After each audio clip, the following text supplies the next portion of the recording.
the headquarters of the Air Defense Command, the watchguard of the United States security against enemy attack, a strange radio message has been intercepted. Unable to decipher the highly sophisticated code, experts have forwarded the message to the Office of Scientific Intelligence in Washington.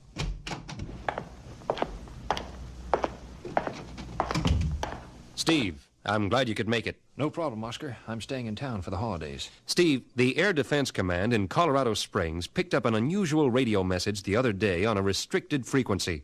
No identification codes? That's part of the problem. All messages received over the defense network are preceded by an identification code, and they are followed by a second ident code before signing off. And this communication has no code on either side. They can't even decode the message. What are we going to do? It defies analysis, Steve. As a matter of fact, nothing on record as language or numeric code is anything like it. I've called in Dr. Landis. Ethel Landis? She's the top expert in the field of coded communication. And she has a lot of kooky ideas, Oscar. I know, Steve, but we can't afford to overlook any possibilities. Dr. Landis is here, Mr. Goldman. Thank you. Please send her right in. She's here, Steve. Hello, Oscar. It's been a long time. And Colonel Steve Austin. What a pleasant surprise. You're really calling out the troops, Oscar? Yes, well, have you gone over the information I sent you? Yes. And have you reached any conclusions? Yes, I have, but... Well, don't keep us in suspense, Dr. Landis. Please, Steve, call me Ethel. Oscar, this may seem far-fetched, but my observations are based on carefully computed data. Well? Do you know what a supernova is? Exploding star. That's correct, Steve.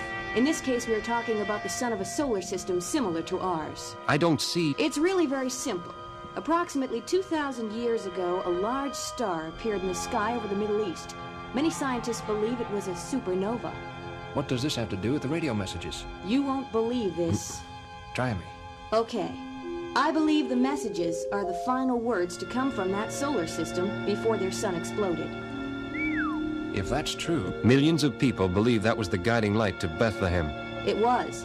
And that is why it is imperative to decipher the message. You haven't done that? I can't. The radioactivity in our atmosphere is cutting down the reception. The only way to get the entire communique is to send someone up into space above the radiation belt. Looks like I've been elected. 2 days later at Cape Canaveral, Colonel Austin and Dr. Landis are in the forward stage of a Titan rocket awaiting takeoff. I didn't realize you were going to join me, Doctor. Someone who is familiar with intergalactic communications had to go. Do you really think that this may be some sort of Christmas greeting? It's the only thing that makes sense. 15 seconds, Steve. All systems show green for go. Fuel positive, safety breakers on, escape mode is armed. 10, 9, 8. Ignition. Main stage. 4, 3, 2, 1, 0.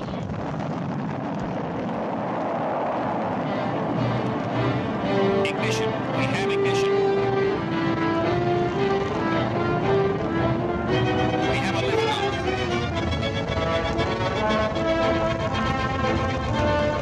Houston, this is Voyager 1. We are 20 minutes into flight. We are climbing to predestined orbit for receipt of communication.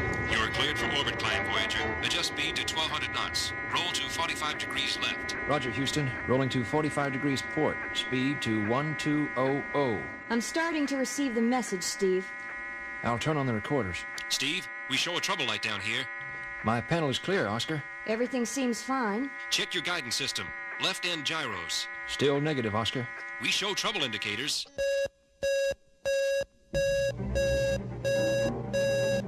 Voyager 1, come in. Please, Steve, come in. Houston, this is Voyager 1. We show trouble status on forward guidance system. Vessel is out of control. We've been struck by space debris. Outer hull is shattered. I can't hold course.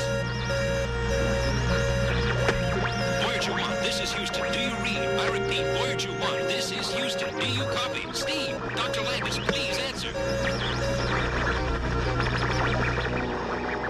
Houston, this is Voyager 1. Do you read? Oscar, come in, please. Come in.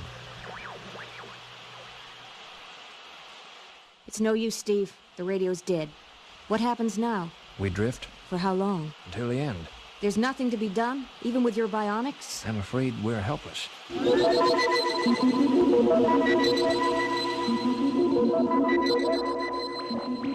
I thought the radio was dead. It is. I don't know what we're receiving. It's coming directly through. It must be the alien message. Then you must be right. It did originate out here. Let's see if the recording equipment is still working. It still works. Let's get it all. The entire cycle takes about 25 minutes. At least we got what we came for. Now if we could only get home. I have the entire message recorded, Steve. I wish I could get back to my lab to decode it. Ethel, do you think the gyros blew out because of a power overload when we were struck? That would seem to be the only likely explanation. Which means that a boost of high voltage energy into the power system should start the emergency power. It might, Colonel. What are you suggesting? My bionic power source linked to the ship's system might give us enough power to ignite the guidance relays and resume radio contact. Then they could bring us down from the ground. But what will that do to you, Colonel? That's a chance I'll have to take.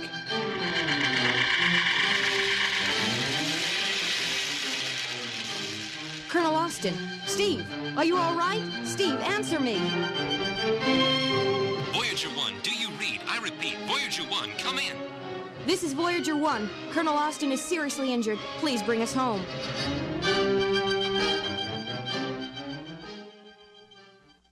With radio communication reestablished, ground control brings the Voyager 1 safely back to Earth. Steve Austin is sent to the special OSI facility for vital treatment on his bionic system.